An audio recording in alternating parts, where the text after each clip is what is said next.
Hey my loves hero 10 வருஷமா ஒரு பொண்ணை காதலிச்சுக்கிட்டு இருக்கிறாருங்க. காதலிச்சதோட மட்டும் இல்லாம அந்த பொண்ணை கல்யாணம் பண்ணிக்கணும்னு நினைக்கிறாரு. பெற்றோர்களுடைய சம்மதத்தோடையும் ஆசீர்வாதத்தோடையும் இவங்க 2 பேர்த்துக்கும் நல்லபடியா திருமணம் நடந்து முடியுது. ஆனா மணமகளுடைய தாலி ஈரம் கூட காஞ்சிருக்காதுங்க. ஒரு பெரிய சம்பவம் நடந்துருது. அடுத்தடுத்து என்ன நடந்தது அப்படின்றது தான் மொத்த படமே.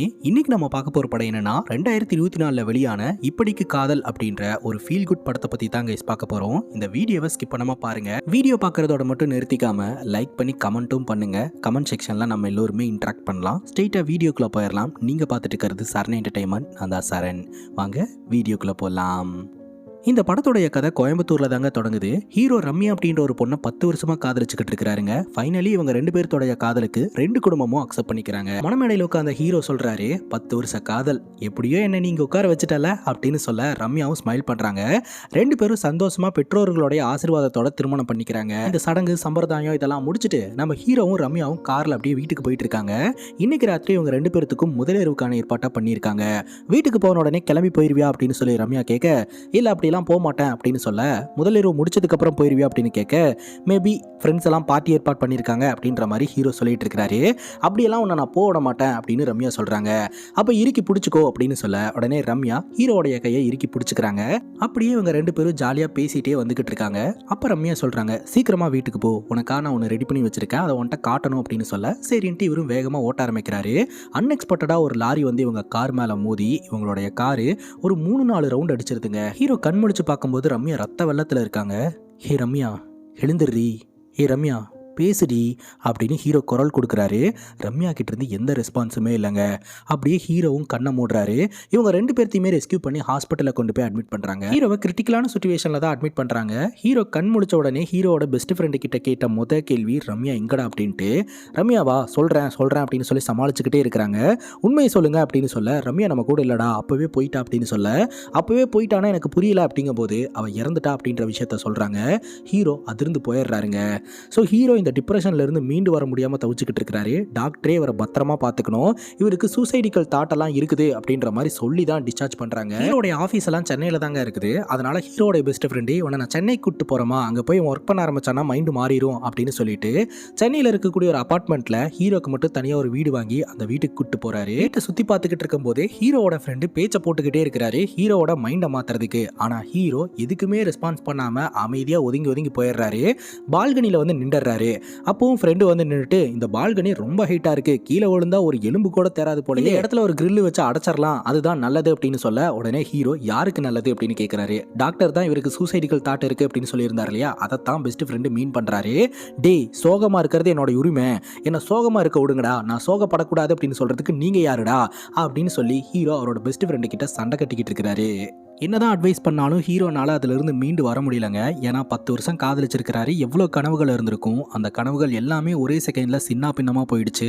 சரி ஓகே நம்ம இங்கே போய் வேலையை பார்க்கலாம், வேலையில் ஃபோக்கஸ்டாக இருக்கலாம், எல்லாம் சரியாயிரும் அப்படின்ட்டு வேலைக்கு வந்தா ஸ்டாஃப்ஸ் எல்லாம் ஹீரோவை ஒரு மாதிரி பார்த்துக்கிட்டே இருக்கிறாங்க. ஹீரோ டென்ஷன் ஆயிடுறாரு, ஃப்ரெண்டை பிடிச்சி திட்டுறாரு. இப்போ இங்கே எல்லாருக்கிட்டையுமே சொல்லிட்டியா, ஏன்டா எல்லாரும் ஒரு மாதிரி என்னை பார்த்துக்கிட்டு இருக்காங்க, ஃபர்ஸ்ட் ஆஃப் ஆல் என்ன நார்மலாக இருக்க விடுங்கடா அப்படின்னு திட்டுறாரு. அங்கே கட் பண்ணா ஹீரோ தங்கி இருக்கிறார் இல்லையா, அந்த ஃப்ளாட்டுக்கு ஆப்போசிட்ல அஞ்சனா அப்படின்ற ஒருத்தங்க குடி வராங்க. அவங்க மட்டும் தனியா இருக்காங்க. இவங்களோட ஆரிஜின் எல்லாமே கொல்கத்தாங்க. அவங்களுக்கு ஏதோ ஒரு பிரச்சனை இருக்கும் போல தனியா இந்த இடத்துக்கு வந்துட்டாங்க. பயங்கரமான கிளாசிக்கல் டான்சரு. அப்புறம் நம்ம ஹீரோவும் அஞ்சனாவும் ஒருத்தர் மீட் பண்ணிக்கிறாங்க. ஆனா 2 பேருமே ஒரு வார்த்தை கூட பேசிக்கல. ஹீரோ அஞ்சனாவை பார்த்துட்டு இவரோட நினைப்பு ஃபுல்லா ரம்யா மேல இருந்துகிட்டு இருக்குது. கரெக்டா அந்த இடத்துக்கு வந்த ஹீரோடைய ஃப்ரெண்டு, என்னடா நடக்குதுங்க, புதுசா குடி வந்திருக்காங்களா அப்படின்னு சொல்லி கேட்டுட்டு இருக்கிறாரு. ஆனா ஹீரோ அஞ்சனாவை பெருசா கவனிக்கல, ஏன்னா மைண்ட் ஃபுல்லாவே ரம்யா மேல இருந்துட்டு இருந்துச்சு. ஹீரோவும் அவரோட ஃப்ரெண்டும் லாஜிஸ்டிக் கம்பெனியில தான் ஒர்க் பண்ணிட்டு இருக்காங்க. ஒரு பையன் வந்து லோடு ரெடி ஆயிடுச்சுனா அப்படின்னு சொல்ல, இரு வந்து செக் பண்ணிக்கிறேன் அப்படின்னு சொல்லிட்டு லோடெல்லாம் செக் பண்றாரு. ஸ்டிக்கர்லாம் ப்ராப்பரா இல்லாதெல்லாம் ப்ராப்பரா ஒட்டிருங்க அப்படின்ட்டு லாரி டிரைவர் சீட்ல போய் உட்கார்றாருங்க. உள்ள பார்த்தா சரக்கு பாட்டில் இருக்குது, அது போக செங்கல் எல்லாம் இருக்குதுங்க. ஹீரோ டென்ஷன் ஆயிடுறாரு. இந்த லாரி டிரைவரை கூப்பிட்டு காச்சு மூச்சுன்னு கத்திக்கிட்டு இருக்காரு. எதுக்குன்னா இப்படி செங்கல்லாம் வச்சு ஓட்டிக்கிட்டு இருக்கீங்க, லாஸ்ட் டைம் ஒரு பார்ட்டி பால் அடிச்சு பஞ்சாயத்து ஆச்சல, அப்ப கூட திருந்த மாட்டீங்களா அப்படின்னு சொல்லி அந்த செங்கல்லாம் தூக்கி வெளியே போட்டுறாங்க. இந்த செங்கல் எதுக்காக வச்சு ஓட்டுறாங்கன்னு எனக்கு புரியல கைஸ், யாராவது தெரிஞ்சா சொல்லுங்க. இப்போ அஞ்சனா பக்கத்தில் இருக்கக்கூடிய ஒரு டான்ஸ் குரூப்பில் போய் ஜாயின் பண்ணிக்கலாம் அப்படின்ட்டு போகிறாங்க. உங்களோட பர்ஃபார்மன்ஸ் வீடியோ ஏதாவது இருந்துச்சுன்னா காட்டுங்களேன் அப்படின்னு சொல்ல நம்ம அஞ்சனாவும் காட்டுறாங்க. சூப்பராக டான்ஸ் ஆடுறீங்க, ஆனால் உங்கள் முகத்தில் ஒரு எக்ஸ்பிரஷன் இல்லை, ஒரு ஸ்மைல் இல்லை, ஏதாவது உங்களுக்கு பிரச்சனையா அப்படின்ற மாதிரி கேட்டுட்டு இருக்காங்க. அதுவும் இல்லாமல் நம்ம அஞ்சனாவை எடுத்துக்கிட்டாங்க. இப்போ நம்ம ஹீரோ அப்படியே ஒயின் ஷாப்பில் சரக்கை வாங்கிட்டு நேராக அவருடைய ஃப்ளாட்டுக்கு வராரு. தனியாக உட்காந்து சரக்கை போட்டுக்கிட்டு இருக்கிறாரு. தம்மை பற்ற வைக்கும் போது லைட்ரு ஒர்க் ஆகலை. அப்போ அஞ்சனா அப்படியே கிராஸ் ஆகி போகிறாங்க. ஹீரோவை பார்த்துட்டு அவங்க கிட்ட வந்து லைட்டரை வச்சு பற்ற வச்சுட்டு அப்படியே போயிடுறாங்க. அப்போ கூட இவங்க ரெண்டு பேரும் ஒரு வார்த்தை கூட பேசிக்கவே இல்லை. அதுக்கப்புறம் நம்ம ஹீரோ அஞ்சனாவை கவனிக்க ஆரம்பிக்கிறாரு. அதுக்கப்புறம் அஞ்சனாவே வாண்டடா வந்து ஹீரோ கிட்ட, நாளைக்கு சாயந்தரம் 5 மணிக்கு என்னுடைய டான்ஸ் ஷோ இருக்கு, நான் ஸ்டேஜில் பர்ஃபார்மன்ஸ் பண்ண போறேன், எனக்கு இந்த ஊர்ல யாரையுமே தெரியாது, இப்போதைக்கு ஆப்போசிட்ல இருக்கக்கூடிய உங்களை மட்டும் தான் தெரிஞ்சிருக்கு, ஸோ ஃப்ரீயா இருந்தீங்கன்னா என்னோட ஷோல வந்து கலந்துக்கிறீங்களா அப்படின்னு கேட்க கண்டிப்பா வரேன் அப்படின்ற மாதிரி ஹீரோ சொல்றாரு. சொன்ன மாதிரியே பாத்தீங்கன்னா அந்த டான்ஸ் ஷோக்கும் போறாரு. நம்ம அஞ்சனா டான்ஸ் ஆட்டத்தை பார்த்து ரசிச்சுக்கிட்டு இருக்காரு. ஷோ முடிச்சுட்டு டின்னருக்கு வெளியே போறாங்க. அப்ப அஞ்சனா அவங்க கதையை சொல்ல ஆரம்பிக்கிறாங்க. அஞ்சனா பாத்தீங்கன்னா கொல்கத்தால ஒரு ஃபேமஸான பர்சனா இருந்திருக்காங்க. பயங்கரமா டான்ஸ் ஆடுவாங்க. கூட ரோஹன் அப்படின்ற ஒரு பேரும் இருந்திருக்கான்.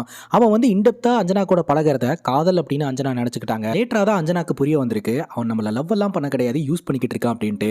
அஞ்சனா குளிக்கிறதையும் ட்ரெஸ் மாத்துறதையும் ஒளிஞ்சிருந்து வீடியோ எடுத்து அதை காட்டி மிரட்ட ஆரம்பிச்சிருந்திருக்கான். அஞ்சனாக்கு ஸ்ட்ராங்கான பேக்ரவுண்ட் இல்லாதனால அந்த பையனை கண்ட்ரோலும் பண்ண முடியல, அதே சமயம் லீகலா கம்ப்ளைண்ட்டும் கொடுக்க முடியல. ஏன்னா அஞ்சனா கொல்கத்தால ரொம்ப ஃபேமஸான பர்சனா இருந்திருக்காங்க. கம்ப்ளைண்ட்லாம் கொடுத்தா இவங்க மானம் தான் போகும் அப்படின்ட்டு அப்படியே விட்டுட்டு சென்னை வந்துட்டாங்க. அவங்க அம்மா கிட்ட தேடாதீங்க அப்படின்னு சொல்லிட்டு. இப்பதாங்க நமக்கு புரியுது நம்ம அஞ்சனா ஏன் டான்ஸ் ஆடும்போது சிரிக்கவே மாட்டேன்றாங்க அப்படின்ட்டு. ஸோ அந்த ஒரு டிப்ரெஷன்ல இருக்கிறதுனால தான் இவங்க சிரிக்க மாட்டேன்றாங்க. இப்போ ஹீரோ அவரோட கதையை சொல்ல ஆரம்பிக்கிறாரு. என் வாழ்க்கையிலேயே ஒருத்தர் இருந்தா, பேரு ரம்யா. நாங்கள் 2 பேரும் ஒரு பப்ல தான் ஃபர்ஸ்ட் டைம் மீட் பண்ணோம். 2 பேரும் டான்ஸ் ஆடணும். அதுக்கப்புறம் வைப் மேட்ச் ஆகி 10 வருஷம் லவ் பண்ணோம். 10 வருஷத்துக்கு அப்புறம் எங்களுடைய காதல் வாழ்க்கையை கல்யாண வாழ்க்கையா மாத்தலாம் அப்படின்னு பெற்றோர்களோட ஆசீர்வாதத்தோட திருமணமும் பண்ணிக்கிட்டோம். ஆனா அந்த திருமண வாழ்க்கை கொஞ்சம் நேரம் கூட நீட்டிக்கல அப்படின்னு சொல்றாரு. இப்போ 2 பேருத்தோடைய கதையுமே ஒருத்தர் தெரிஞ்சுக்கிறாங்க. அப்புறம் இவங்க 2 பேருமே அவங்களோட ஃபிளாட்டுக்கு போயிடுறாங்க. மொபைல் நம்பர்லாம் கூட எக்ஸ்சேஞ்ச் பண்ணிக்கிறாங்க. அடுத்த நாள் காலையில ஹீரோ இன்டர்நெட்ல செக் பண்ணி ஒரு நபரை அவரோட ஆஃபீஸ்க்கு வர வைக்கிறாரு. அந்த நபர் வந்து ஒரு ஹேக்கருங்க. அவர்கிட்ட இன்டர்நெட்ல இருக்கக்கூடிய ஒருத்தவங்களோட வீடியோவை கம்ப்ளீட்டா ரிமூவ் பண்ண முடியுமா அப்படின்னு கேட்க முடியும் அப்படின்ற மாதிரி சொல்றாரு. அப்புறம் என்ன வேலை ஆரம்பிச்சிரு அப்படிங்கும்போது கிட்டத்தட்ட ஒரு 3 லட்சம் ரூபாய் செலவாகும், அட்வான்ஸ் அமௌண்ட்டை போட்டு விட்டீங்கன்னா நான் வேலையை தொடங்கிடுவேன் அப்படின்னு சொல்ல, அப்படியா சரின்னு சொல்லிட்டு உடனே 50,000 ரூபாய் பணம் கொடுக்குறாரு. இதை ஹீரோடைய ஃப்ரெண்டு பார்த்துட்டு, டே ஆல்ரெடி நம்ம ஏகப்பட்ட பிரச்சனையில இருந்துகிட்டு இருக்கோம், நீ இன்னும் உனக்கு நடந்த ட்ராஜடியில இருந்து மீண்டு வரவே இல்லை, அதுக்குள்ள எதுக்குடா இப்படி பணத்தை தூக்கி இறச்சிக்கிட்டு இருக்க அப்படின்னு சொல்ல, அந்த பொண்ணு ரொம்ப பாவண்டா, அந்த பொண்ணுக்கு ஏதாவது ஹெல்ப் பண்ணணும்னு தோணுச்சு அதுதான் அப்படின்னு சொல்ல ஹீரோட ஃப்ரெண்டு திட்டுறாரு. அதுக்கு ஹீரோ சொல்றாரு, ஃப்ரெண்டா மட்டும் இருடா, அம்மாவா இருக்கணும்னு நினைக்காத அப்படின்னு சொல்ல ஹீரோடைய ஃப்ரெண்டும் திட்டிட்டு அங்கிருந்து கிளம்புறாரு. அப்படியே கட் பண்ணா அஞ்சனா அவங்களோட ஃபிளாட் பால்கனியில் நின்றுட்டு தனிமையா அவங்க வாழ்க்கையை போக்கிட்டு இருக்காங்க. ராத்திரி ஹீரோவும் ஹீரோட ஃப்ரெண்டும் ஒன்னா தான் வீட்டுக்கு வந்துகிட்டு இருக்காங்க. அப்ப ஹீரோட ஃப்ரெண்டு ஃபிளாட்ல சரக்கு இருக்குல்ல, இன்னைக்கு சரக்கு போடலாம்ல அப்படிங்கும் போது, சரக்குலாம் ஒன்றும் கிடையாது, நீ வீட்டுக்கு கிளம்பு அப்படின்னு சொல்லிட்டு அஞ்சனா கிட்ட ஹீரோ சாட் பண்ணிட்டே வந்துகிட்டு இருக்காருங்க. சரி உன் ஃபிளாட்ல சரக்கு இல்லைன்னா என்ன, என் பொண்டாட்டி எடுத்துட்டு வர சொல்றேன் அப்படின்ட்டு ஃப்ரெண்டு அவரோட மனைவிக்கு போனை போட்டு சரக்கு எடுத்துட்டு ஹீரோ ஃபிளாட்டுக்கு வந்துருன்னு சொல்ல அவங்களும் சரின்னு சொல்லிடுறாங்க. ஃபிளாட்டுக்குள்ள போறதுக்கு முன்னாடி அஞ்சனாவை பாக்குறாரு. அஞ்சனா கிட்ட போயிட்டு எங்க ஃபிளாட்ல பார்ட்டி பண்ணலான்னு இருக்கிறோம், நீங்களும் கலந்துக்கோங்க அப்படின்ட்டு ஃப்ரெண்டு கிட்ட டீ கூப்பிடுறா அப்படின்னு சொல்ல, ஆமாங்க எங்க ஃபிளாட்ல வந்து பார்ட்டி பண்ணலான்னு இருக்கிறோம் வாங்க அப்படின்னு சொல்ல அஞ்சனாவும் வராங்க. வந்து பார்த்தா உள்ள ஹீரோடைய ஃப்ரெண்டு மனைவி உட்காந்துக்கிட்டு இருக்காங்க. ஸோ மனைவிக்கு பார்த்தீங்கன்னா இவங்க யாருன்னு கூட தெரியாது இல்லையா, அதனால ஹீரோவே இன்ட்ரோலாம் பண்ணி வைக்கிறாரு. அதே சமயம் அஞ்சனாக்கு என்ன ப்ராப்ளம் இருக்கு அப்படின்றதையும் ஓப்பனாவே சொல்லிடுறாரு. அஞ்சனா சரக்கு அடிக்க மாட்டாங்க அப்படின்னு எல்லாரும் நினைச்சுக்கிட்டு இருக்காங்க. ஆனா அஞ்சனா ஓட்காவை ராவா அடிச்சுக்கிட்டு இருக்காங்க. அப்புறம் ஹீரோ அஞ்சனா கிட்ட வந்ததுல இருந்து நீங்க என்னோட ஃபிளாட்டை சுத்தி பார்க்கவே இல்லைல்ல, வாங்க சுத்தி காட்டுறேன் அப்படின்னு சொல்ல ஃப்ரெண்டு சொல்றாரு, இந்த அபார்ட்மெண்ட்ல இருக்கிற எல்லா ஃபிளாட்டும் ஒரே மாதிரி தான் இருக்கும், உன் ஃபிளாட் மட்டும் என்ன டிஃப்ரெண்டாவா இருக்க போது, அவங்க ரூம்ல என்ன இருக்குமோ அதுதான் இங்கேயும் இருக்கும் அப்படின்ற மாதிரி சொல்ல ஃப்ரெண்டோட மனைவி அப்படியே டென்ஷன் ஆகுறாங்க. அவங்க 2 பேரும் தனியா டைம் ஸ்பெண்ட் பண்ணணும்னு நினைக்கிறாங்க. நம்ம ஆள் வேற தடையா இருந்துகிட்டு இருக்காரு அப்படின்ட்டு, நீங்க சரக்கு ஓவர் ஆயிடுச்சு இங்கிருந்து கிளம்பலாம் வாங்க அப்படின்னு சொல்லிட்டு 2 பேரும் அங்கிருந்து கிளம்புறாங்க. அப்போ பார்த்தீங்கன்னா இல்லை அவன் தனியாக இருப்பான், நான் போகிறேன் அப்படின்னு சொல்ல, சரி போங்க அவன் உள்ளே விட்டா போங்க, இல்லாட்டி வாசலே படுத்துக்கோங்க, நான் கிளம்புறேன் அப்படிங்கும் போது ஃப்ரெண்டு சொல்கிறாரு, இன்னைக்கு தான் அவனோட முகத்தில் சிரிப்பை பார்க்குறேன் அப்படின்ட்டு. அப்போ ஃப்ரெண்டோட மனைவி சொல்கிறாங்க, அவன் சிரிக்க வச்சிருக்கா, அப்படியே விட்டுருங்க, அவன் கொஞ்சம் கொஞ்சமாக மீண்டு வரட்டும் அப்படின்னு இவங்க 2 பேர்த்துக்கான ஸ்பேஸை கொடுக்குறாங்க. இப்போ ஹீரோவும் ஹீரோடைய ஃப்ரெண்டும் ஆஃபீஸ்க்கு அர்ஜென்ட்டாக கிளம்பி போகிறாங்க. பாஸ் பார்த்தீங்கன்னா கண்டபடி கத்திக்கிட்டு இருக்கிறாரு. ஆக்சுவலாக இவங்களுடைய லோடு வண்டி ஒன்று ஆஃப்லோட் ஆயிருக்குது. ஸோ இதோட 2வது முறை எதுக்கு இவ்வளோ கேர்லெஸ்ஸாக இருந்துட்டு இருக்கீங்க, இங்கே பாருப்பா அவன் வாழ்க்கையில் ஒரு பெரிய ட்ராஜடி நடந்திருக்கு, இல்லைன்னு சொல்லல, அதுக்காக பிஸ்னஸ் எல்லாம் வந்து நம்ம விட்டுற முடியாது, கொஞ்சம் கேர்ஃபுல்லாக இருங்க அப்படின்னு சொல்லி திட்டிக்கிட்டு இருக்கிறாரு. 2 பேரும் திட்டு வாங்கிட்டு வெளியே வராங்க. அந்த நேரம் பார்த்து இந்த ஹேக்கர் கிட்ட இருந்து கால் வருது. இந்த வீடியோ எந்தெந்த வெப்சைட்லலாம் அவைலபிளாக இருக்குது அப்படின்றத நாங்கள் ஐடென்டிஃபை பண்ணிட்டோம். பேலன்ஸ் பணத்தை போட்டு விட்டிங்கன்னா வேலையை ஆரம்பிச்சிருவோம் அப்படின்னு சொல்ல ஹீரோட ஃப்ரெண்டு கிட்ட பணத்தை வாங்கி ஹீரோ போட்டு விட்டுறாருங்க. அங்கே கட் பண்ணா அடுத்த நாள் அஞ்சனா பார்த்தீங்கன்னா ஃப்ரெண்டையும் ஃப்ரெண்டோட மனைவியும் மீட் பண்ணுறதுக்காக போகிறாங்க. என்னம்மா காலையிலேயே இங்கே வந்திருக்க, சாப்பிட்றியா அப்படின்னு சொல்ல, இல்லை அவங்களோட கார் சாவி எனக்கு வேணும், நான் வந்து மறுபடியும் ஹீரோவை கார் ஓட்ட வைக்க போகிறேன் அப்படின்ற மாதிரி சொல்கிறாங்க. இல்லைம்மா ரிஸ்க் எடுக்காத அப்படிங்கும்போது பரவாயில்ல கொடுங்க அப்படின்னு சொல்லிட்டு சாவியை வாங்கிட்டு போயிட்டு கிரவுண்டில் வச்சு ஹீரோ கிட்ட காரை கொடுத்து ஓட்ட சொல்கிறாங்க. ஹீரோனால ஓட்டவே முடியலங்க.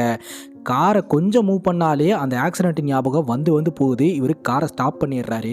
அஞ்சனா மோட்டிவேட் பண்ணுறாங்க, உன்னால் முடியும், ட்ரை பண்ணு அப்படின்ட்டு. ஆனால் பக்கத்தில் ரம்யா உட்காந்துக்கிட்டு இருக்கிற மாதிரியும் அந்த ஆக்சிடென்ட் கண்ணுக்குள்ளேயே இருந்துக்கிட்டு இருக்குங்க. அதனால இவரால் ஒழுங்காக கார் ஓட்ட முடியல. அதுக்கப்புறம் ஹேக்கர் கிட்ட இருந்து ஹீரோக்கு கால் வருது.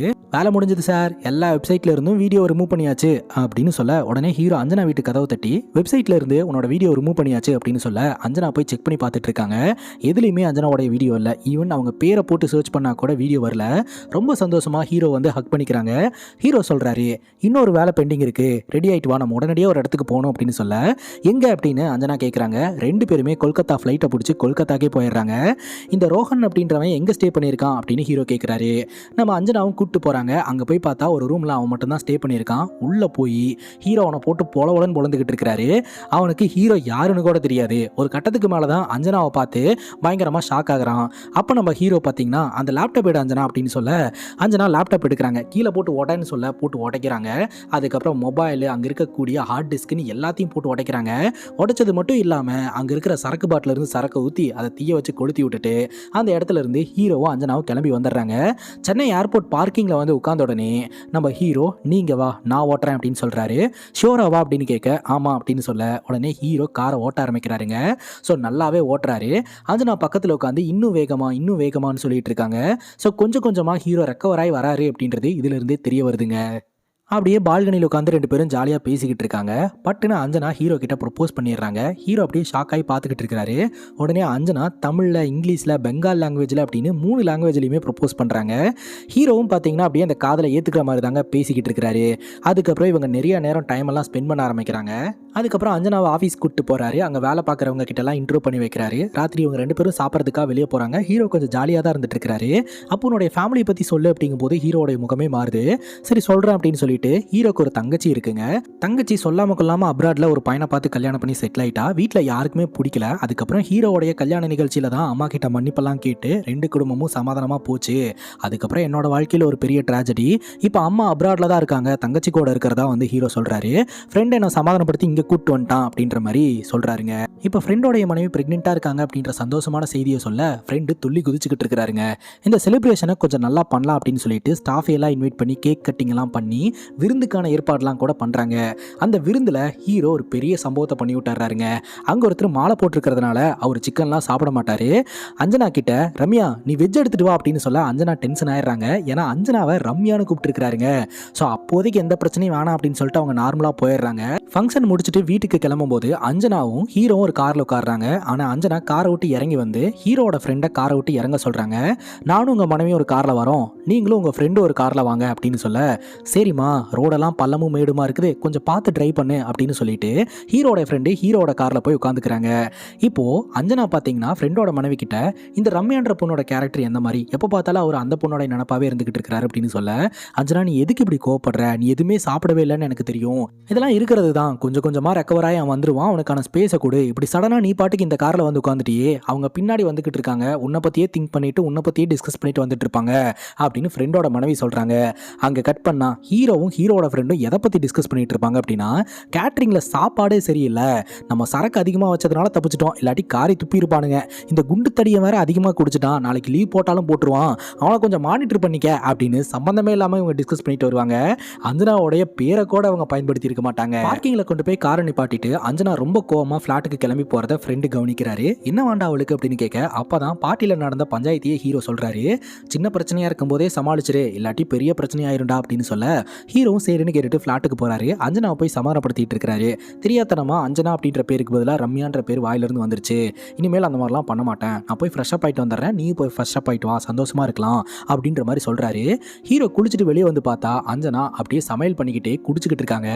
என்ன அஞ்சனா பண்ணிக்கிட்டு இருக்கா அப்படின்னு கேட்க, நான் சாப்பிட்டேன்னா சாப்பிடலையான்னு கூட உனக்கு தெரியாது. உண்மையை சொல்லணும்னா நான் சாப்பிட கூட இல்லை, அதனால தான் நான் சமைச்சிக்கிட்டு இருக்கேன் அப்படின்னு சொல்ல, உனக்கு சமைக்கவெல்லாம் கூட தெரியுமா? சரி சரி ஸ்டாப் பண்ணிக்க, நம்ம பீட்சா ஆர்டர் பண்ணி சாப்பிடலாம் அப்படின்னு சொல்ல, அஞ்சனா பார்த்தீங்கன்னா அப்படியே பஸ்ட் ஆகி சண்டை போட ஆரம்பிக்கிறாங்க. என் பர்த்டே டேட் என்னன்னு உனக்கு தெரியுமா? என்னை பற்றி உனக்கு எந்த கேருமே கிடையாது அப்படின்ற மாதிரி சண்டை போட, உடனே நம்ம ஹீரோ பார்த்தீங்கன்னா பர்த்டே டேட்டை சொல்கிறாரு. கரெக்டாக தான் சொல்கிறாரு. அதுக்கப்புறம் ஹீரோ திருப்பி சண்டை போடுறாரு. என்னோட பர்த்டே டேட்டை சொல்லு பார்க்கலாம் அப்படின்னு சொல்லிட்டு. உடனே இவங்க ரெண்டு பேர்த்துக்குள்ள ஆர்குமெண்ட்டு. அப்போ ஹீரோ என்ன சொல்கிறாரு அப்படின்னா, இங்கே பாரு நான் ஒரு பெரிய இழப்பை கடந்து வந்திருக்கேன். இந்த பர்த்டே டேட்டை ஞாபகம் வச்சுக்கிறது, இந்த ஃபோன் நம்பரை ஞாபகம் வச்சுக்கிறது, இதெல்லாம் எனக்கு சில்லியாக தான் தெரியும். எனக்கெல்லாம் இது ஒரு பெரிய மேட்டராகவே தெரியாது. இதுக்கெல்லாம் என்கிட்ட சண்டை பிடிச்சிக்கிட்டு இருக்காது அப்படின்னு ரெண்டு பேர்த்துக்குள்ள ஆர்குமெண்ட்டு. இந்த ஆர்குமெண்ட்டு நடந்துகிட்டு இருக்கும்போதே ஏதோ ஒரு பேட் ஸ்மெல் வர ஆரம்பிக்குது. என்னடான்னு பார்த்தா இவங்க கிச்சனில் வேலை பார்த்துக்கிட்டு இருந்தாங்க இல்லையா, அதை அப்படியே விட்டுட்டு வந்து சண்டை போட்டிருக்காங்க. எல்லாமே கருகி போச்சு. அதுக்கப்புறம் ஹீரோ பீட்சா ஆர்டர் பண்ணுறாரு.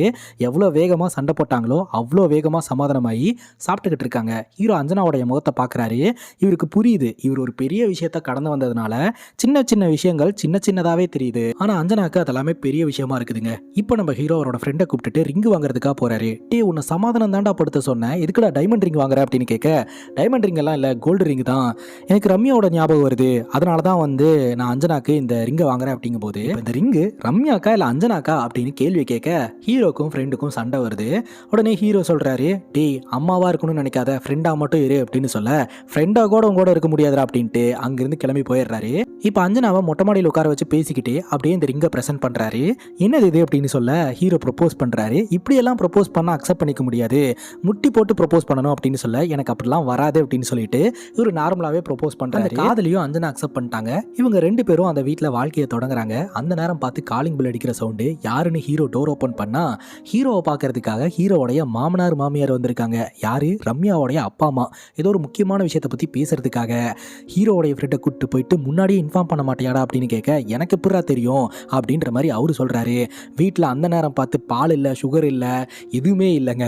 ஸோ போய் சமாளி போ, நல்ல வேலை நீ டோர் ஓப்பன் பண்ண, அவள் ஓப்பன் பண்ணியிருந்தானா அவ்வளோதான் அப்படின்னு சொல்ல, அவளும் ரூம்குள்ளே தான் தூங்கிட்டு இருக்கா அப்படின்ற மாதிரி ஹீரோ சொல்லிட்டு போய் தன்னோட மாமனார் மாமியார் கிட்ட பேச ஆரம்பிக்கிறாரு. எப்படி இருக்கீங்க தம்பி அப்படின்னு சொல்லி கேட்க, நல்லா இருக்கேன், நீங்கள் எப்படி இருக்கீங்க அப்படின்னு கேட்க, ஏதோ இருக்கும், நாளைக்கெல்லாம் போகிறீங்களா அப்படின்னு கேட்க, எல்லாம் போயிட்டு தான் இருக்கேன் அப்படின்ற மாதிரி ஹீரோ சொல்கிறாரு. என் பொண்ணு இந்த உலகத்தை விட்டு போகிறதுக்கு முன்னாடி நிறைய விஷயத்தை விட்டுட்டு போனா, உங்களையும் சேர்த்து தான் அப்படின்னு சொல்லிட்டு வீட்டை க்ளீன் பண்ணும்போது ஒரு விஷயத்தை நாங்கள் பார்த்தோம். அது ஒரு டைரி. அந்த டைரியை நான் படிச்சிருக்க கூடாது, இருந்தாலும் ஒரு எக்ஸைட்மெண்ட்டாக நான் படிச்சுட்டேன். உங்களை பற்றி உருகி உருகி அவள் எழுதியிருக்கா, உங்களை அணு அணுவாக ரசிச்சிருந்துருக்கிறா, இது உங்ககிட்ட கொடுத்துட்டு போகலான்னு தான் வந்தோம் அப்படின்ற மாதிரி சொல்லிட்டு அந்த டைரியை கொடுக்குறாங்க. ஸோ அப்போ தான் ஹீரோக்கு ஞாபகம் வருது, கொஞ்சம் வேகமாக வண்டியை ஓட்டு, உனக்காக ஒன்று காட்டணும்னு வச்சிருக்கேன் அப்படின்னு சொல்லிட்டு. அது இதுதான் அப்படின்னு இப்போ தான் புரிய வருது. இவங்க பேசிக்கிட்டு இருக்கும்போதே திடீர்னு அஞ்சனா பெட்ரூம்லேருந்து எழுந்து வராங்க. இதை பார்த்து மாமனார் மாமியார் ஷாக் ஆகுறாங்க. அங்கே கட் பண்ணால் அவங்க பெருசாக எதுவும் ரியாக்ட் பண்ணல, கிளம்பி போயிடுறாங்க. ராத்திரி ஹீரோ உட்காந்து இந்த டைரியை பார்த்துக்கிட்டு இருக்கிறாரு. அஞ்சனா கிட்ட வரும்போது, சாரி அவங்க என்கிட்ட கூட இன்ஃபார்ம் பண்ணாமல் வந்துட்டாங்க, அதனால தான் இந்த மாதிரி ஒரு தர்ம சங்கடம் ஆயிடுச்சு அப்படின்ற மாதிரி சொல்லி பேசிக்கிட்டு இருக்கிறாரு. அதுக்கப்புறம் ஹீரோ இந்த டைரியை படிச்சுக்கிட்டு இருக்கிறத பார்க்கும்போது அஞ்சனாக்கு ஒரு மாதிரி கஷ்டமாக இருக்குது. அதை ஹீரோ புரிஞ்சுக்கிறாரு. அடுத்த நாள் காலையில், நீ ஈவினிங் ரெடியாரு, ஆஃபீஸ்லேருந்து சீக்கிரம் வந்துடுறேன், நம்ம ரெண்டு பேரும் வெளியே போகலாம் அப்படின்னு சொல்லிட்டு ஹீரோ ஆஃபீஸில் போய் உட்காந்துட்டும் இந்த டைரி நினப்பாவே இருந்துக்கிட்டு இருக்கிறாரு. ஹீரோக்கு பழைய ஞாபகங்கள்லாம் வந்து போயிட்டு இருக்குதுங்க.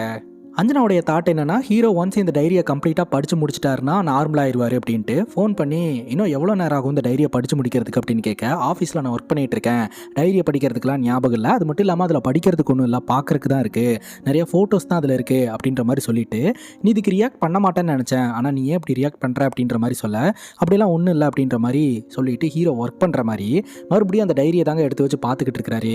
வேலையை முடிச்சுட்டு ஹீரோ வீட்டுக்கு வராரு. பார்த்தா நம்ம ஹீரோவோடைய கேர்ள் ஃப்ரெண்ட் அஞ்சனா ரெடியாகி நின்றுட்டு இருக்காங்க. என்ன ரெடியாகி நின்றுட்டு இருக்க, எங்கே கிளம்பிட்ட அப்படின்னு சொல்லி கேட்க, நீ தானே காலையில் சொல்லிட்டு போனேன் சீக்கிரமாக வந்துடுவேன், ரெண்டு பேரும் வெளியே போகலான்னு, சரி நான் போய் ட்ரெஸ் மாற்றிக்குவா அப்படின்னு கேட்க, இல்லை போகலாம் அப்படின்னு சொல்லிட்டு ரெண்டு பேரும் வெளியே போகிறாங்க. எங்கே கூப்பிட்டு வந்திருக்கிறாருன்னா ஒரு ஹோட்டலுக்கு. ஜூஸை வாங்கி ஒரு ஓரமாக உட்கார வச்சுட்டு இவரு பாட்டுக்கு முரட்டு தீனி தின்னுக்கிட்டு இருக்கிறாருங்க. என்னடா இவன் அப்படின்ற மாதிரி அஞ்சனா பார்த்துக்கிட்டு இருக்காங்க. வீட்டுக்கு போனதுக்கப்புறம் படுத்து தூங்கிடுறாரு. அஞ்சனாக்கு இந்த லைஃப் ஸ்டைல் பிடிக்கவே இல்லை. திரும்பவும் ரம்யா இவங்க வாழ்க்கைக்குள்ளே வந்து ரொம்பவே டிஸ்டர்ப் பண்ணிகிட்டு இருக்காங்க அப்படின்ற மாதிரி ஃபீல் பண்ணிக்கிட்டு இருக்காங்க. இதை பற்றி ஹீரோவோடைய ஃப்ரெண்டுக்கிட்டையும் ஃப்ரெண்டோட மனைவிக்கிட்டையும் அஞ்சனா டிஸ்கஸ் பண்ணுறாங்க. சரி நான் வந்துட்டு பேசி பார்க்குறேன் அப்படின்னு சொல்லிட்டு ஒர்க்கெல்லாம் முடிச்சுட்டு ராத்திரி வீட்டுக்கு வரும்போதே ஹீரோவோட ஃப்ரெண்டு பேசுகிறாரு. ஏன்டா அவளை வெளியே கூப்பிட்டு போய் சந்தோஷப்படுத்துவேன்னு பார்த்தா ஒரு ஹோட்டலுக்கு கூப்பிட்டு போயிட்டு முரட்டு திணி தின்றுருக்க அப்படின்னு சொல்ல, வெளியே கூப்பிட்டு போகிறேன்ல எங்கே கூப்பிட்டு போகிறேன் அப்படின்றதெல்லாம் முக்கியம் கிடையாது அப்படின்றாரு. அதுக்கப்புறம் ஃப்ரெண்டே பார்த்தீங்கன்னா இங்கே பாரு ரம்யாவோட சாப்டர் முடிஞ்சு போச்சு, இப்போ அஞ்சனா ப்ரெசென்ட்டில் இருக்கா, அவளை நீ பத்திரமா பார்த்துக்கணும், நீ அவ கூட டைம் ஸ்பெண்ட் பண்ணுடா, ரம்யாவோட நினப்பிலேயே இருக்காத, அந்த டைரியை தூக்கி போடு அப்படிங்கும்போது ஹீரோ எதுவுமே பேசாம அந்த டைரி மேலேயே கை வச்சுட்டு உட்காந்துக்கிட்டு இருக்காரு. அந்த நேரம் பார்த்து காருக்கு பின்னாடி ஒருத்தன் வந்து இடிச்சிடறான். அவன்கிட்ட பஞ்சாயத்து பண்றதுக்காக ஹீரோட ஃப்ரெண்டு காரை விட்டு இறங்கிடுறாருங்க. அப்ப ஹீரோ அந்த டைரி ஓபன் பண்ணி படிக்க ஆரம்பிக்கிறாரு. இவங்க லைஃப்ல நடந்த ஒரு இன்சிடென்ட்டை ஹீரோ நினைச்சு பார்த்துட்டு இருக்காரு. ஆக்சுவலா இப்போ ஹீரோ ஒர்க் பண்ணிட்டு இருக்காரு இல்லையா, அந்த ஆஃபீஸை வந்து புதுசா ஓபன் பண்ணும்போது ஹீரோ தான் வந்து அந்த இடத்துல தலைமை அதிகாரியா இருக்க போறாரு. ஹீரோடைய பாஸ் தான் வந்து அந்த ஆஃபீஸை ஓபன் பண்ணி வைக்கிறதுக்காக வந்திருக்காரு. எல்லா ஏற்பாடுமே பக்காவா பண்ணியாச்சு. ஆனா இன்னும் ரம்யா அந்த இடத்துக்கு வரவே இல்லை. ரம்யாக்காக ஹீரோ காத்துக்கிட்டே இருக்கிறாரு. இந்த பாஸ் பார்த்தீங்கன்னா டைம் ஆகிடுச்சு, ஓப்பன் பண்ணி வச்சுட்டு என் வேலையை பார்க்கணும் அப்படின்ற மாதிரி சொல்கிறாரு. அவருக்கு ஜூஸு டீ காஃபின்னு ரிப்பீட்டடாக கொடுத்து அவரை வெயிட் பண்ண வச்சுக்கிட்டே இருக்கிறாங்க. எதுக்காக இவனுங்க நம்மளை வெயிட் பண்ண வச்சுக்கிட்டே இருக்கிறானுங்க அப்படின்னு சொல்லிட்டு அவருக்கு ஒன்றுமே புரியல. ஒரு கட்டத்துக்கு மேலே தான் தெரிய வருது, ரம்யாக்காக தான் இவனுங்க வெயிட் பண்ணிக்கிட்டு இருக்கானுங்க, அதனால தான் நம்மளை காக்க வச்சுக்கிட்டு இருக்கானுங்க அப்படின்னு சொல்லிட்டு, சரிம்மா உனக்காக தானே அவன் வெயிட் பண்ணிட்டு இருந்தான், நீ ஏன் இந்த கம்பெனி ஓப்பன் பண்ணி வையே அப்படின்னு சொல்லிட்டு அந்த பிரான்ச்சை நம்ம ரம்யா கையாலேயே வந்து ஓப்பன் பண்ண வச்சிருப்பாரு இந்த பாஸு. இங்கிருந்து தான் இனிமேல் நான் ஒர்க் பண்ண போகிறேன் அப்படின்ற மாதிரி சொல்லிட்டு அந்த டேபிளில் நம்ம ரம்யாவை ஹீரோ உட்கார வைக்கிறாரு. அப்போ ரெண்டு பேரும் ஒருத்தரை பார்த்துக்கிட்டு இருக்கும்போதே ஃபோட்டோகிராஃபர் ஃபோட்டோ எடுக்கணும் அப்படின்னு சொல்கிறாரு. ஸோ அப்போது அங்கே எடுத்த ஃபோட்டோஸ் எல்லாத்தையுமே இந்த டைரியில் பின் பண்ணி வச்சுருக்காங்க. அந்த மெமரி எல்லாம் வந்து எழுதி வச்சுருக்காங்க. அது எல்லாத்தையுமே ஹீரோ அப்படியே படித்து பார்த்து ஃபீல் பண்ணிக்கிட்டு இருக்கிறாரு. பின்னாடி ஒருத்தன் இடிச்சான் இல்லையா, அவன்கிட்ட பஞ்சாயத்து பண்ணிட்டு உள்ளே வந்து ஏன்டா ஒரு மாரல் சப்போர்ட்டுக்காவது வெளியே வாடா அப்படின்னு உள்ளே பார்த்தா உள்ள ஹீரோவை காணோம், எழுந்து போயிட்டாருங்க. இப்போ ஹீரோவை வீட்டில் உட்கார வச்சு பஞ்சாயத்து பண்ணுறாங்க. ஹீரோவோடைய ஃப்ரெண்டும் ஃப்ரெண்டோடைய மனைவியும் வந்து அந்த டைரி இருக்கிறதுனால தான் மறுபடியும் உங்கள் வாழ்க்கைக்குள்ளே பிரச்சனை வருது அப்படின்ற மாதிரி சொல்லிட்டு அந்த டைரியை கொடுத்துட்றா அப்படின்ற மாதிரி சொல்ல, இல்லை என்கிட்டயே அது ஓரமாக இருக்கட்டும் அப்படின்னு சொல்ல, இல்லை பரவாயில்ல கொடு, நீ வேணுங்கும் போது வாங்கிப்பியாமா, அது என்கிட்ட இருக்கட்டும் அப்படின்னு சொல்ல, டைரி கார்க்குள்ளே இருக்குது அப்படின்னு சொன்ன உடனே நம்ம அஞ்சனா கார் கீஸ் அப்படின்னு சொல்லி கேட்டு வாங்கிட்டு போய் அந்த டைரி எடுத்துகிட்டு வந்து நம்ம ஹீரோவோட ஃப்ரெண்டு கிட்ட கொடுத்துட்றாங்க. இது எல்லாத்தையுமே ஹீரோ அப்படியே பார்த்துக்கிட்டே இருக்கிறாரு. மறுபடியும் ஹீரோ ரம்யாவோட ஞாபகத்தில் டிப்ரெஷனுக்குள்ள போக ஆரம்பிக்கிறாரு. அஞ்சனாவும் நம்ம ஹீரோவும் கார்ல வந்துகிட்டு இருக்கும்போதே ரெண்டு பேருமே ஹாப்பியா இல்லைங்க. ஹீரோ என்ன சொல்றாரு அப்படின்னா, செத்து போனவன் எப்படி நம்ம வாழ்க்கையில மூணாவது மனுஷியா வந்து வாழ்க்கையை கெடுப்பான்னு நீ நினைக்கலாம், அவன் என்னுடைய ஞாபகம் கடைசி வரைக்கும் இருப்பா அப்படின்ற மாதிரி ஹீரோ சொல்கிறாரு. அது மட்டும் இல்லாமல் அதுலேருந்து சேஞ்ச் ஆகிறதுக்கு எனக்கு ஒரு வாய்ப்பு கொடு அப்படின்ற மாதிரியும் வந்து சொல்கிறாருங்க. அடுத்த நாள் காலையில் பார்த்தீங்கன்னா இவங்க ரெண்டு பேரும் சமாதானமாக போகிற மாதிரி இருக்குது. ஹீரோவும் பார்த்தீங்கன்னா ஒர்க்குக்கு கிளம்பி போகிறாரு. இப்போது நம்ம அஞ்சனா பார்த்தீங்கன்னா ஃப்ரெண்டோட மனைவி கிட்ட சொல்லிக்கிட்டு இருக்காங்க, இந்த மாதிரி எங்கள் ரெண்டு பேர்த்துக்குள்ளே இருந்த எல்லா ப்ராப்ளமே சால்வ் ஆகிடுச்சு, அவன் பழைய ஆளாக மாறிட்டான் அப்படின்னு சொல்ல, பழைய ஆளா அப்படின்னா பழைய ஆள்லேயே அவன் ரெண்டு ஆளாக இருந்துட்டு இருக்கான், அதில் யார் அப்படின்ற மாதிரி ஃப்ரெண்டோட மனைவி கேட்டுக்கிட்டு இருக்காங்க. ஸோ அதுக்கேற்ற மாதிரி தாங்க ஹீரோவும் பிஹேவ் பண்ணுறாரு. ஹீரோ பார்த்தீங்கன்னா போய் தனியாக உட்காந்து சரக்க போட ஆரம்பிக்கிறாரு, கிளைண்ட் மீட்டிங் அப்படின்னு சொல்லிட்டு. உண்மையிலேயே ஹீரோ கிளைண்ட் மீட்டிங்கில் இருக்கிறாரு அப்படின்னு நினச்சிக்கிட்டு ஹீரோக்கு ஃபோனை போட்டு, நீங்கள் மீட்டிங்லாம் முடிச்சுட்டு நம்ம ரெண்டு பேரும் ஸ்கூலுக்கு போயிட்டு வந்துடலாமா, என் டான்ஸ் டீச்சரோடைய பேத்தி வந்து ஸ்கூலில் பர்ஃபார்மன்ஸ் பண்ண போகிறா அப்படின்னு சொல்ல, எவ்வளோ நேரம் ஆகும் அப்படின்னு கேட்க, ஒரு 1 hour தான் ஆகும், அவளுடைய பர்ஃபார்மன்ஸ் மட்டும் பார்த்துட்டு நம்ம கிளம்பி வந்துடலாம் அப்படின்னு சொல்ல, சரின்னு கேட்டுட்டு 6 மணிக்கு கிளம்பி அங்கே போய் பார்த்தா அந்த இடத்த அப்போ தான் க்ளீன் பண்ணிக்கிட்டு இருக்காங்க. என்னடான்னு பார்த்தா 8 மணிக்கு தான் ஃபங்க்ஷனு, அந்த டீச்சர் 6 மணிக்கே வர சொல்லி இருந்திருக்காங்க. ஆளே இல்லாத இடத்துல நீயும் டீச்சருமே டீ ஆத்துங்க நான் கிளம்புறேன் அப்படின்ட்டு ஹீரோ அங்கேயே வந்து நம்ம அஞ்சனா கிட்ட சண்டை போட்டு கிளம்பிடுறாருங்க. மறுபடியும் இவங்க ரெண்டு பேர்த்துக்குள்ள சண்டை செட் ஆக மாட்டேது. ராத்திரி வீட்டில் இருந்துட்டு ஹீரோ அவங்க அம்மாவுக்கு ஃபோனை போட்டு, ரொம்ப மூச்சு முட்டுதுமா, நீ இங்கேயே வந்துடுறியாமா அப்படின்னு கேட்க, என்னடா சொல்கிற அப்படின்னு கேட்க, ஆமாம்மா என்னால் முடியல, ரொம்ப மூச்சு முட்டுது அப்படின்னு சொல்ல, அஞ்சனா எப்படி இருக்கா அப்படின்னு கேட்க, எப்படிமா உங்களுக்கு தெரியும், நானே உங்ககிட்ட சொல்லான்னு இருந்தேன் அப்படிங்கும்போது, உன்னோட மாமனார் மாமியார் தான் என்கிட்ட சொன்னாங்க, சரி விடு அவளை நல்லா பார்த்துக்க எல்லாம் சரியாயிரும் அப்படின்ற மாதிரி அட்வைஸ் பண்ணிகிட்டு இருக்க, நம்ம அஞ்சனா எங்கே போனாங்க என்னானாங்கன்னு தெரியலங்க, திடீர்னு காணாமல் போயிடுறாங்க. ஸோ அஞ்சனா எங்கெங்கெல்லாம் போவாங்களோ எல்லா இடத்துலையுமே விசாரணை பண்ணி பார்க்குறாங்க. அஞ்சனா எங்கே போனாங்கன்னு யாருக்குமே தெரியல. அஞ்சனா எங்கே போயிருப்பாங்க அப்படின்னா பீச்சில் போய் படுத்துட்டு இருந்திருப்பாங்க. அங்கே இருக்கக்கூடிய போலீஸ்காரங்க, நீங்கள் இங்கெல்லாம் இருக்கக்கூடாது, டான்ஸர்னு சொல்கிறீங்க, இதெல்லாம் தப்பு, வீட்டுக்கு கிளம்புங்க அப்படின்ற மாதிரி சொல்லி அனுப்பி வைக்க, கரெக்டாக அந்த இடத்துக்கு நம்ம ஹீரோவும் ஹீரோவோடைய ஃப்ரெண்டும் தேடி வந்துடுறாங்க. அப்போ நம்ம ஹீரோ போயிட்டு அஞ்சனா கிட்ட சாரி சொல்கிறாரு. அப்போ அஞ்சனா சொல்கிறாங்க, நான் காலையிலேயே கிளம்பி வந்தது, நீ வந்து இப்போ தான் என்னை தேடி கண்டுபிடிச்சிருக்கிற, இனிமேல் நம்ம ரெண்டு பேர்த்துக்குள்ளே செட் ஆகாதுன்னு ரிங்கை கழட்டி கொடுத்துட்றாங்க. அது மட்டும் இல்லாமல் உன்னோட அம்மா கிட்ட வார்த்தைக்கு வார்த்தை மூச்சு முட்டுதுன்னு சொன்னல, நானும் அவன் கழுத்தை பிடிச்சி இறுக்கிட்டு இருக்கேன், எல்லாத்தையும் நான் கேட்டுட்டு தான் இருந்தேன், நான் அப்போ வீட்டுக்குள்ளே தான் இருந்தேன், எனக்கு ரொம்ப சங்கடமாக இருக்குது, நான் உன் வாழ்க்கையில் வந்ததுனால தான் உன் வாழ்க்கை இப்படி போயிடுச்சோ அப்படின்னு தோணுது, வேண்டாம் பிரிஞ்சு போயிடலாம் அப்படின்ற மாதிரி சொல்லிட்டு அஞ்சனா கிளம்பி போயிடுறாங்க. இப்போ ஹீரோவும் ஹீரோடைய ஃப்ரெண்டும் ஒரு இடத்துல உட்காந்துட்டு இருக்காங்க. ஹீரோ ஃபீல் பண்ணிக்கிட்டு இருக்கிறாரு. அதுக்கப்புறம் அடுத்த நாள் போயிட்டு அஞ்சனா கிட்ட ஒரு சமாதான பேச்சு பேசிக்கிட்டு இருக்காரு. அஞ்சனா வந்து இல்லை செட் ஆகாத நம்ம பிரிஞ்சிடலாம் அப்படின்ற மாதிரி தான் சொல்லிக்கிட்டு இருக்காங்க. ஹீரோ சொல்கிறாரு, ரம்யா வந்து என்னோட ஞாபகம், அவள் என்னை விட்டு போகிறதுக்கு கொஞ்சம் டைம் ஆகும், அதுக்கான ஸ்பேஸை கொடு, திருந்துறதுக்கு ஒரு வாய்ப்பை கொடு, ஸோ அந்த வாய்ப்பை நீ கொடுத்தா மட்டும்தான் என்னால் அதிலிருந்து மீண்டு வர முடியும் அப்படின்னு சொல்லிட்டு ரொம்ப எமோஷ்னலாக வந்து அஞ்சனா கிட்ட அப்ரோச் பண்ணுறாரு. ஆரம்பத்தில் அஞ்சனா வந்து மறுத்தாலும் கொஞ்சம் கொஞ்சம் அவங்களுக்கும் புரியுது. அதனால் வந்து அஞ்சனா வந்து அண்டர்ஸ்டாண்ட் பண்ணிக்கிறாங்க. ஸோ 2 பேரும் லவ் பண்ணலாம் அப்படின்னு சொல்லி முடிவெடுக்கிறாங்க. இது லவ்வோட மட்டும் நிறுத்திக்காமல் இவங்க கல்யாணம் பண்ணிக்கலாம் அப்படின்னு முடிவெடுத்துறாங்க. உடனடியாக இவங்க 2 பேர்த்துக்கான கல்யாண ஏற்பாடுலாம் நடக்குது. ஸோ சந்தோஷமாக இவங்க வாழ்க்கையை ஆரம்பிக்கிறாங்க. இத்தோட ஹாப்பி எண்டிங்காக இந்த படம் முடியுது. நம்ம வாழ்க்கையில் என்ன நடந்தாலும் இந்த உலகம் சுற்றிக்கிட்டே தான் கைஸ் இருக்கும். நம்ம ஃபீல் பண்ணுறோம் அப்படின்றதுக்காக இந்த உலகம் நின்று போயிடாது, அடுத்தடுத்துன்னு போயிட்டே தான் இருக்கும். நம்மளை வேணான்னு சொல்லிட்டு போனவங்களையோ இல்லை நம்ம மிஸ் பண்ணுறவங்களையோ நினச்சி ஃபீல் பண்ணி ஸ்ட்ரக்காகி நின்னோம் அப்படின்னா அங்கேயே நிற்க வேண்டியது தான். அதனால் இருக்கிற ஒன் லைஃபை ஜாலியாக என்ஜாய் பண்ணுங்கள், அதை ஜென்யூனாக என்ஜாய் பண்ணுங்கள். இதே மாதிரி வேற ஒரு நல்ல வீடியோவில் வந்து சந்திக்கிறேன். Love you guys, take care and cheers.